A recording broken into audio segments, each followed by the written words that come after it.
یا علی مدد کہنا شرک ہے, یا رسول اللہ مدد کہنا شرک ہے. ایک ویڈیو ٹائم قیامت تک سے, انکلوڈنگ طارق جمیل صاحب. نہیں وہ کہتے ہیں اللہ سے ہوتا ہے, تو بریلوی کیا کہتے ہیں کہ وہ بابوں سے ہوتا ہے, وہ بھی کہتے ہیں اللہ سے ہوتا ہے.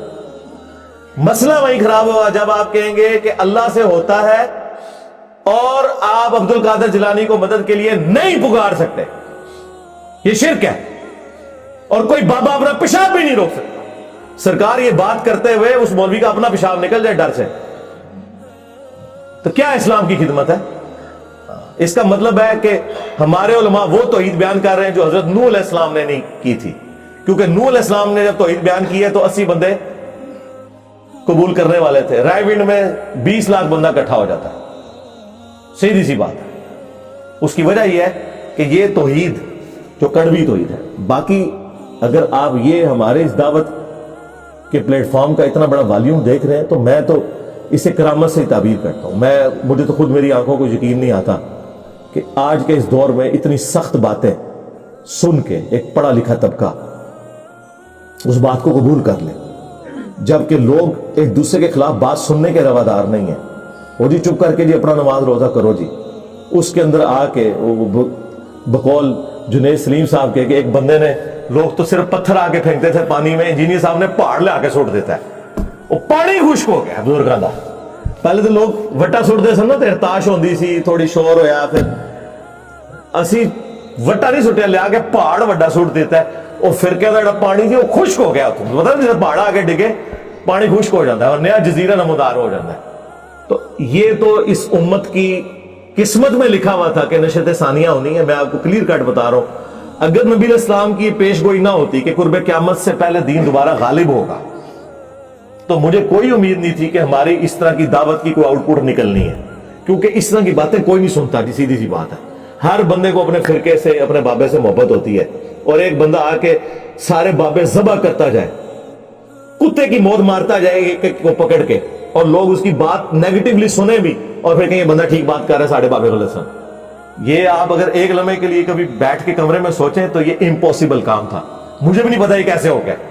اللہ نے امت کی تقدیر میں لکھا ہوا تھا کہ قرب قیامت سے پہلے دوبارہ دین کا غلبہ ہونا ہے.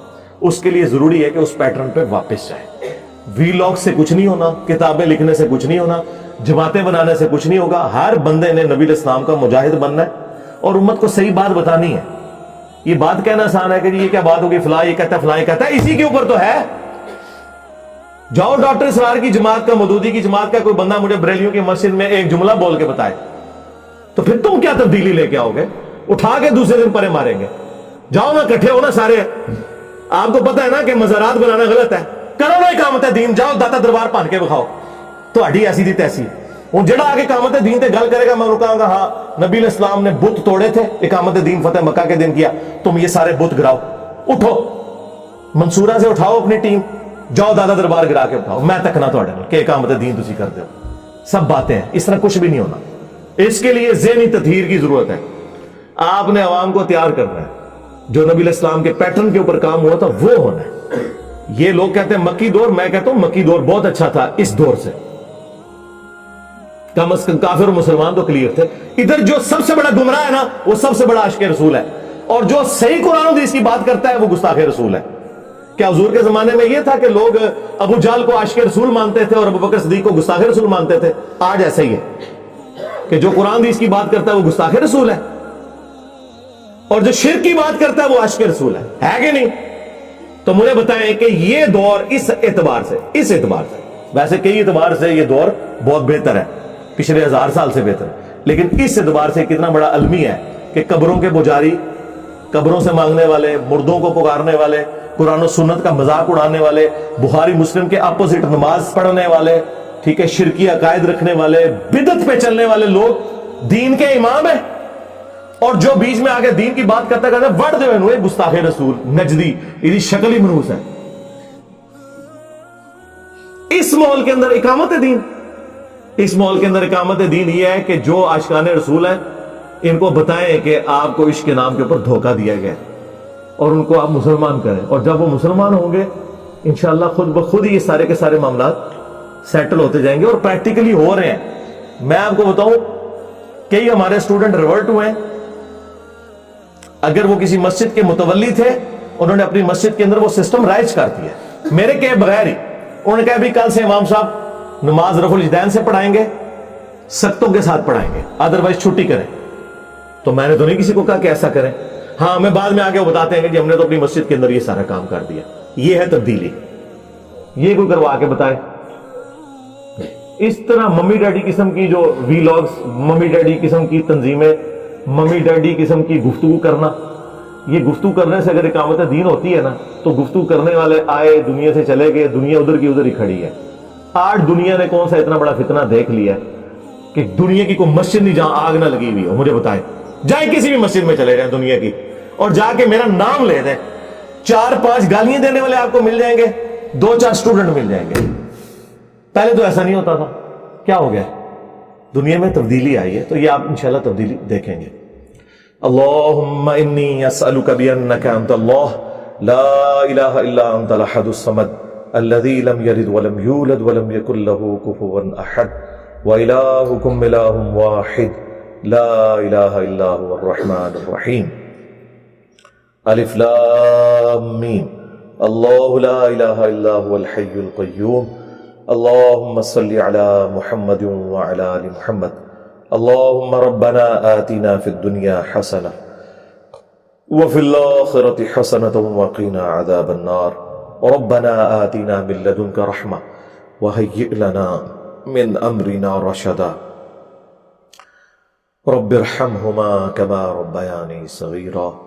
اللہم اغفر لحینا ومیتنا وشاہدنا وغائبنا وصغیرنا وکبیرنا وذکرنا وانثانا.